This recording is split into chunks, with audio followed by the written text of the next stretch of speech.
Hello, my name is Benjamin Pastrana Mankovitz, and I'm here to show you some extended techniques for the tip of the double bass bow. So I'm going to be using this tip piece to make music, essentially. So hopefully you can see here that there's multiple parts to this tip of bow.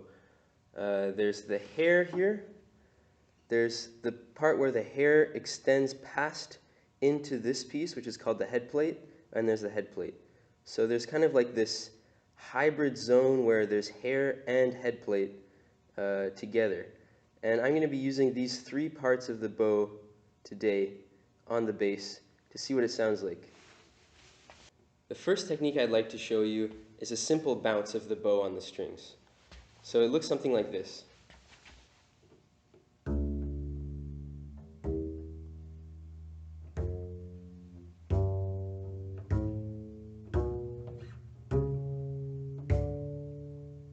And that's using the part that has hair on it still. No, it's not touching the head plate yet. It's still just at the tip of the bow using this hairy part to just bounce the bow in a single bow tap.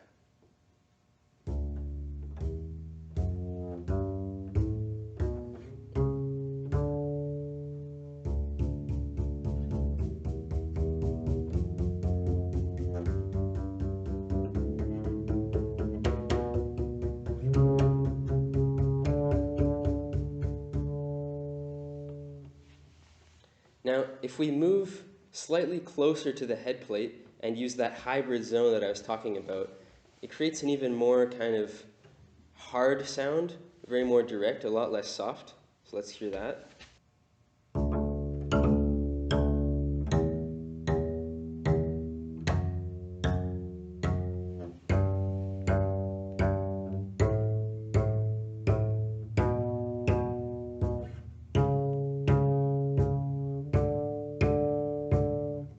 And that's really, see that hybrid zone?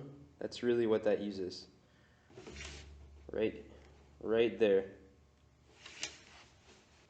If we move to the head plate itself, the sound gets like really percussive.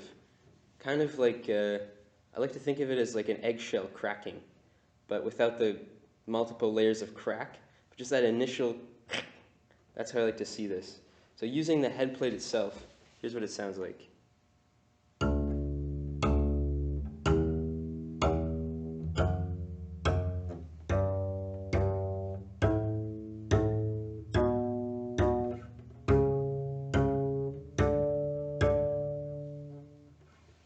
What's interesting is combining the different sounds as you use that kind of tapping of the bow technique.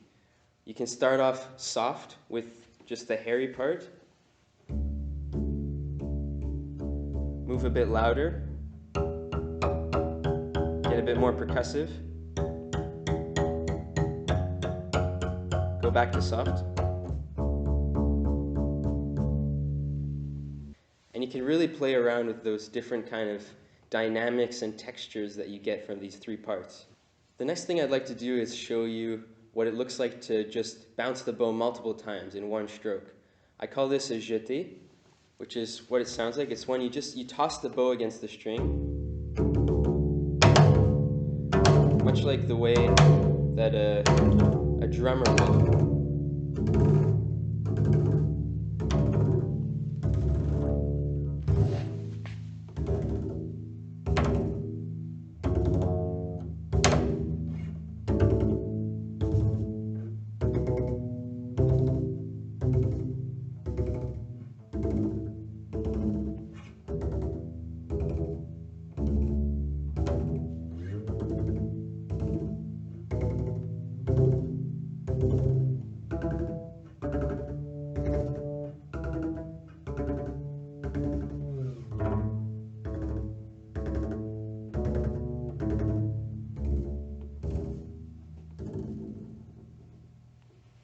That's what it sounded like where there's still hair on the bow. If we move a little closer into that hybrid zone, it sounds more woody.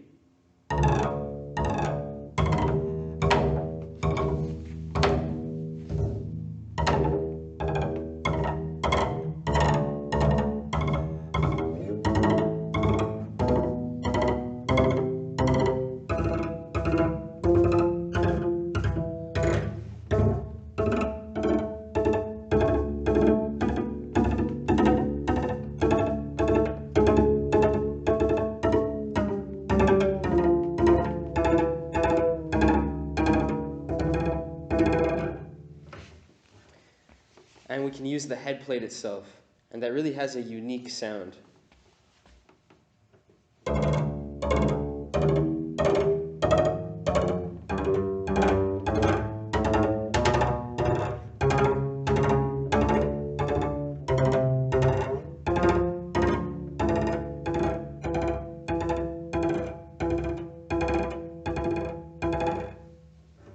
For me, I like to think of it as going from very percussive to more elasticy, more kind of sounding like a bow. And it kind of changes in dynamic too. You can get a little bit louder with the bow sound if you want. But it stays relatively quiet. Whereas when you're in the percussive zone,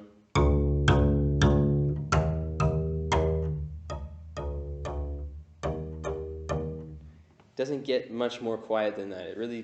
They kind of have their own signature volume.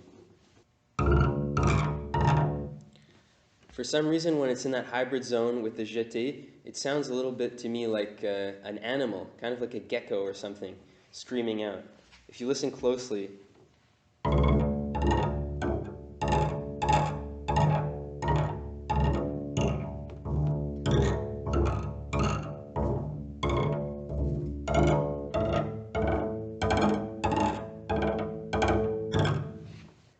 as I rotate the bow between being more on the head plate and more on the hair, it kind of bends the sound a little bit. So you can really mess around with that kind of stuff. The next technique I'd like to show you involves this big gap that the double bass has, that the other string instruments don't quite have. And this big gap that you'll see here is so wide that the tip of the bow fits right in between, as you can see. And when bounced between the strings, going up and down here, it makes a very, very special sound that is ultimately extremely percussive, but also very natural. For me, it kind of sounds like maybe water dropping in a bucket several times over, or a hummingbird breaking away at a branch. So here's what it sounds like.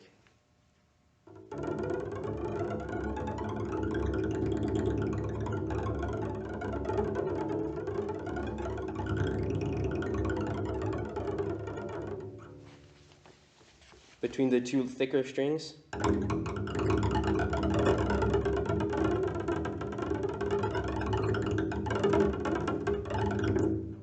And between the two lightest strings.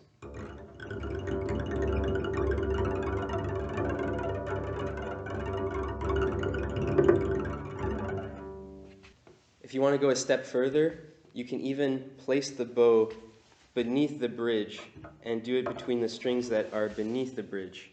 And the sound is even more kind of crazy.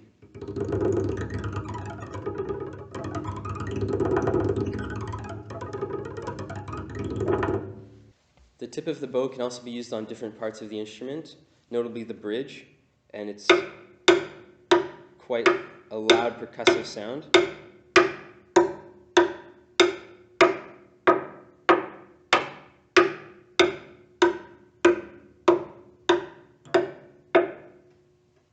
It can surely also be played against the body of the instrument, but for reasons of not wanting to damage the beautiful varnish, I won't be doing that. Maybe some other bassist would be comfortable with it, but not me.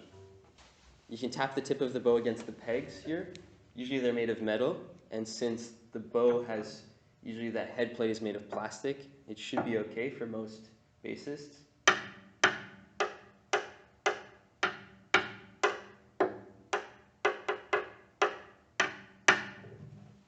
Always make sure to check with your bassist, of course, if they feel comfortable doing any of these techniques. Instruments and bows can be very expensive. My head plate is made of plastic, but some are made of ivory, and most basses with an ivory bow would not want to be playing with hitting it against the strings, I'm sure. So always make sure to check with your bassist before asking them to do these techniques.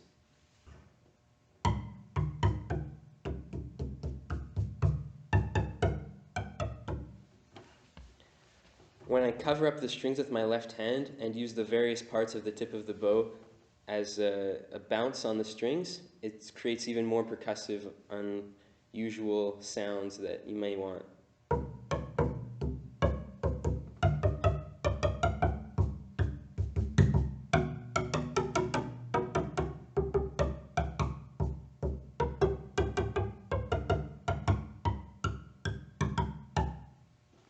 like knocking on wood. Of course, I also like to mix these bounces with glissando with my left hand because it sounds kind of like pulling the elastic even further. So here's what it sounds like where it's still on the hair, not touching the head plate.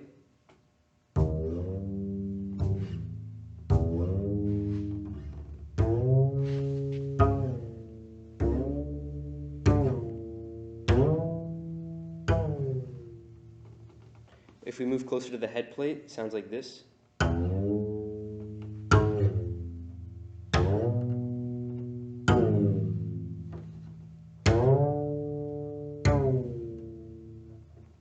And directly on the head plate, it sounds like this.